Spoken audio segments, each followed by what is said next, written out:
Thank you for joining us for this special edition of the Swordsport Podcast. I'm your host, Don Anthony. In honor of the 2018 National Women in Sports Day, it was a pleasure to speak with Kelley and Courtney Hurley. The Hurley sisters were members of the first U.S. women's Epee team to earn a medal at the Olympics when they took bronze at the 2012 London Games.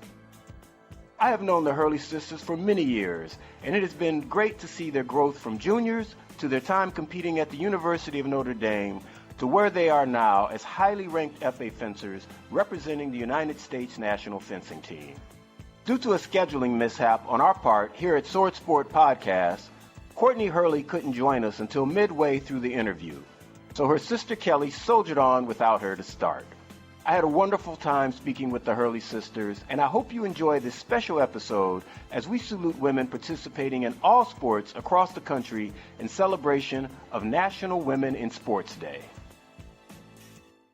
I'm with Kelley Hurley, Olympic medalist representing the United States and one of the great fencers in the world. In honor of National Women in Sports Day, I would like to welcome Kelley to the show. Thank you for having me. Kelley, it's really great to have you, and it's even more special because I've watched your career. I was there in London to see you guys win the bronze medal, and just to see you develop into one of the best fencers in the world has been great. I wanted to talk to you about how you got started in your career of fencing, and I also wanted to talk to you about some of the current things you are doing in fencing that are really exciting. Well, first of all, thank you for the really nice compliments. I have been around for a while. And let's see, the way I got into the sport, first of all, my mother and father, they met in fencing. They both met in the sport and got married. And they had Courtney and I, and so we were sort of raised around the sport, which is maybe a little more of an unusual story about getting into fencing because you don't see too many fencing families, at least not back then. Now it seems to be much more regular, but back then it was not. My parents were fencing, and my sister and I would fence. And when we went to one of these competitions, we had blades for my mom and dad, which was already about 8 blades. And then Courtney and I were fencing in the younger age group, so we had small blades. And then I'm also left-handed, so we had left-handed blades. And then we also fenced foil and epee, so we had epee and foils. And so I was going to one competition. I remember my mom said we had about 40 different blades. Wow. It's pretty difficult to find a bag that will fit 40 blades in it. I think we had to end up taking 3 massive bags full of weapons. That was our life growing up. We would travel in an RV to different tournaments and fence local tournaments and that was good times. We had this RV that we carried our dog in, and we went just state to state going to all these local competitions. And as soon as we were old enough and good enough to travel internationally, we did a really similar thing where we just got an RV in Europe, and this was a very vivid memory of mine, squeezing through the French alleyways through this with this huge RV. We had to pull in the mirrors of the RV so we could fit down these narrow lanes, and it was some crazy times, but it was a lot of fun. Wow, that is quite an experience. I've known your father for a long time because obviously he was a fencer and has been part of the fencing community forever. To see his daughters getting top international results must have been very exciting for him. When did you guys start breaking into the international scene? Well, I think it was a national tournament, and I think I was 14 years old, and I was fencing the Div 1 event, and I won. And apparently I was the youngest to have ever won a Div 1 event. And so my parents, going for the Olympics or going for fencing to be my career, that was never part of the plan. It was more of just a fun thing that we did together as a family. So as soon as I got good enough to win the Div 1, my parents were like, okay, maybe this can be something, this can be the Olympics is all of a sudden in the realm of possibility. And so the next thing to do was to start traveling to international competitions. So we started to go to a couple cadet tournaments, and then we broke into the juniors, and then all of a sudden, I think I skipped a few beats and went right to the seniors. I mean, I think I fenced a few cadets and then kind of skipped juniors altogether and just started traveling to Senior World Cups. And for Athens, which was 2004, I just barely missed it. And we weren't even going for it until the last year when all of a sudden I started to do really well. And my parents just threw me into the whole circuit. And I almost qualified as let's see, how old was I? I was 15 or something. Wow. 15, 16. You were young. That, I think if I had qualified, I would have been the youngest to compete in an Olympics for Epee, for sure, for Epee. It did open up a lot of doors. All of a sudden, fencing was, this grand, amazing thing that could get me into college, that could get me into the Olympics. So it sort of took over my life at that point. And then you ended up going to college. You're a proud graduate of what I think is a dominant fencing school in this country. Yes, University of Notre Dame. That's right, the Fighting Irish. And they have such great teams. You fenced for all 4 years there, right? That's right. Yep, and that is a different world, fencing in the university world over, anywhere else. It's such a different feeling with a huge team behind you.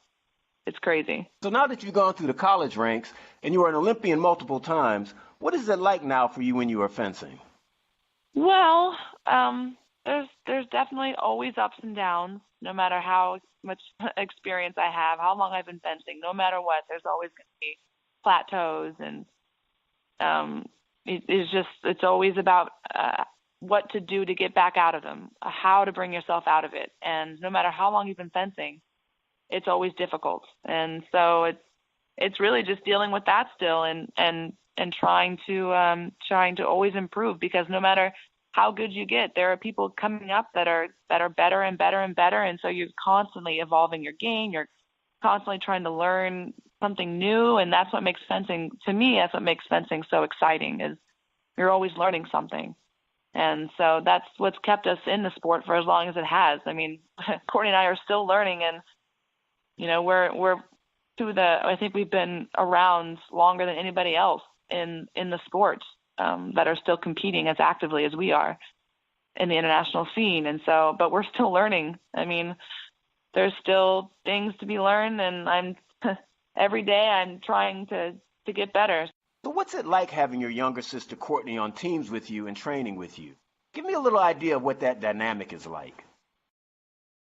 Well, growing up was different than what it is now. But growing up, of course, once my little sister was old enough to beat me officially, I remember, I'll never forget that tournament where we ran into each other, and I thought, wow, Courtney can actually beat me. This is actually going to start happening, because as the older sister, you just assume that you're going to be better. And so once Courtney started to finally put up a challenge, we got very, very competitive with each other. And it was a dark few years there in our teens.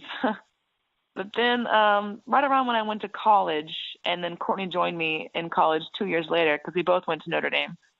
And then we were immersed in this, this amazing team at Notre Dame. We really started to learn how to fence together as a team. And since fencing is a very individual sport, it's so competitive. You're constantly, you want your friends to do well, but not better than you. I mean, you wish them the best, but not better than you. So to have somebody there like your sister that truly wants you to do the best that you can do is really a special thing. And that's what Courtney and I have had all these years. We're always on each other's side. We're always there coaching each other on the strip, no matter through thick and through thin. We're always there for each other. And that's something that's been special to have all these years. That is really nice to hear. And you guys are still at it. Let's move on to some of the other things you're doing. I hear you and Courtney have started a blog. Yes, that's a new thing that we're starting. I think we just started it in the last 6 months or so. Our mom is helping us out with it, and we're trying to become more active on social media and get to get the word out for fencing, just to spread the word about how great the sport is, and trying to get more attention to it. And also just, I don't know, it's really cool that when people know, they're always wishing us good luck, and they're following us, and they're supporting us. And I feel like we have a a real support system there with everybody that seems to care. I mean, because fencing can get very lonely sometimes. Sometimes it feels like you're the only one out there, but on social media, it's definitely not lonely. It's really cool to have a place where we can talk about all of our experiences that people actually read and listen, and they have questions for us, and it's really interesting. I've never thought about a blog before, but it is cool. You know, that is really good, and you guys have so much experience. And I want to welcome in Courtney, who's now joining us. Hi. Kelley and I have been talking about how both of your careers got started, and a lot of the experience you two have shared through fencing. You know, it's funny that you mentioned that we have a lot of experience to share, because Courtney and I, we've never really thought about it like that before. We've kind of always just been doing our thing. But we held a class at a tournament in Austin where we were talking about we had maybe about 20 kids show up, and we were talking about all the things that we had learned, and we had so many people give us so much positive feedback about how interesting everything was, and all the things they learned, and they have more questions, and they just thought it was an amazing thing. And I never really thought about using it like that, about using or about helping people learn from our experiences, and I thought it was really awesome. You know, that's the thing. We get so immersed and so deep into the sport that we don't see it from the outside at all. I'm sure a lot of people will benefit from you relating that experience to them. Courtney, I'd like to get your thoughts on how you have gone through this amazing development throughout your career. You two have gone from top junior fencers to Olympians to Olympic medalists to still be in the game and competing at the highest level. So what is fencing like for you now, Courtney? Well, it's kind of been our whole life.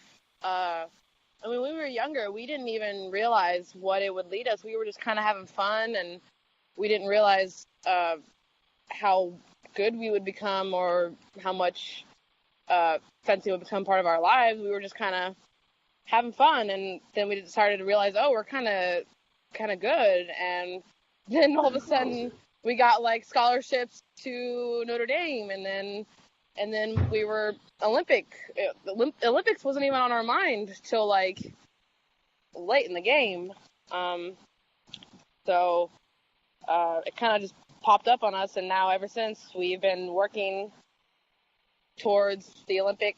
I mean, we already did the Olympic dream, got a medal, that's already, but we want to go for the gold now. That's our next, or silver. Gold's great, but bronze is pretty awesome too. My first Olympic experience, and all of a sudden we were in the semifinals, and all of a sudden we got bronze, and I was like, what just happened? I watched you two, and Courtney, I had been impressed with your fencing, but your stock went way up when I watched you pull that off. As a team, you guys gelled and you worked together, and it was just really impressive. It was. Yeah, it's amazing to think that. I mean, like Courtney said, it just happened so quickly. We were just there. We were just happy to be there, and then all of a sudden we're in medal contention, and oh my goodness, we're in medal contention against Russia. Oh God, against Russia. But, you know, we're just happy to be here. And all of a sudden, like, Russia's obviously panicking because here we are, stress-free because, we didn't think we'd even make it this far. And, oh, my goodness, we just won. That's pretty much what happened. I kind of blacked out after that. I seriously do not remember, because there's pictures of us fighting the medal and being on the podium. I do not remember that. I think I was just in a star days.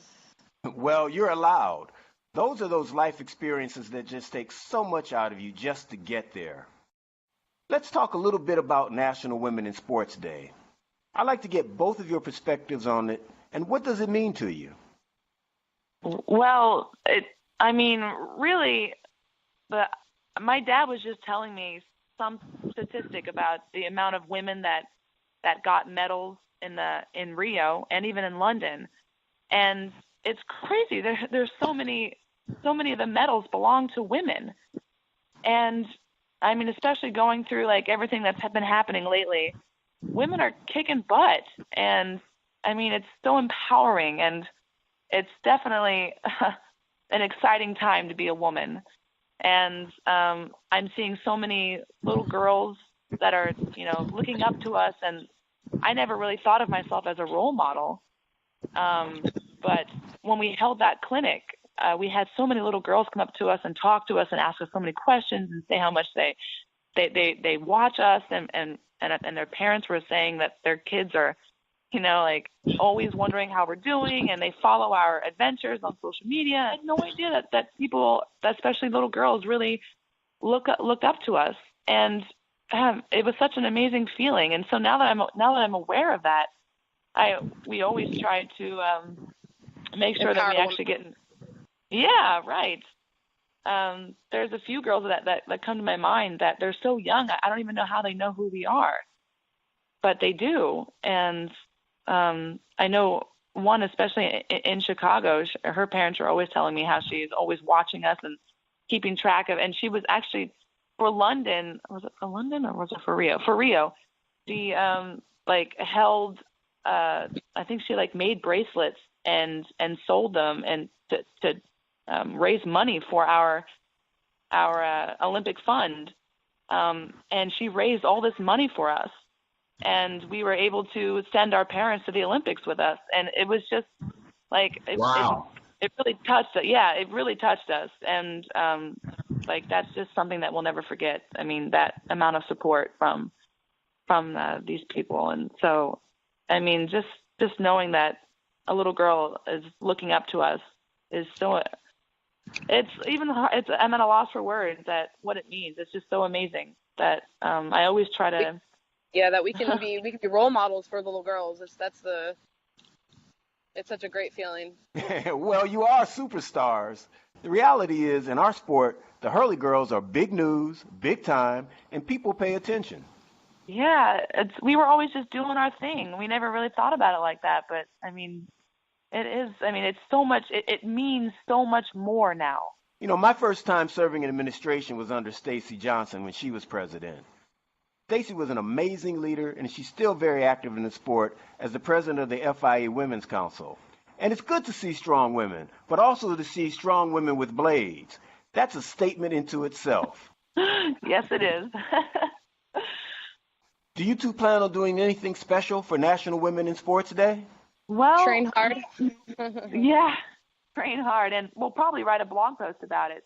We're actually getting ready to go to France for a month and a half, so hopefully we'll do something there for it, and we'll do some sort of social media something. I don't know. We'll have to think of something special. I want to thank you for your time, and good luck in France. I look forward to seeing you, and I guess it will be when we have a national championship, and definitely when we get into the zonal and world championships. And I really want to thank you for taking the time to be with me. I really appreciate it. Well, thank you, Dom. I enjoyed being here. The pleasure is ours. Thinking of us. Well, you're top athletes in the world, and you're top athletes in the U.S. I've had a chance to watch you guys grow up, and there's a special spot in my heart for you. You guys keep training hard. And is there anything you would like to add before we wrap up?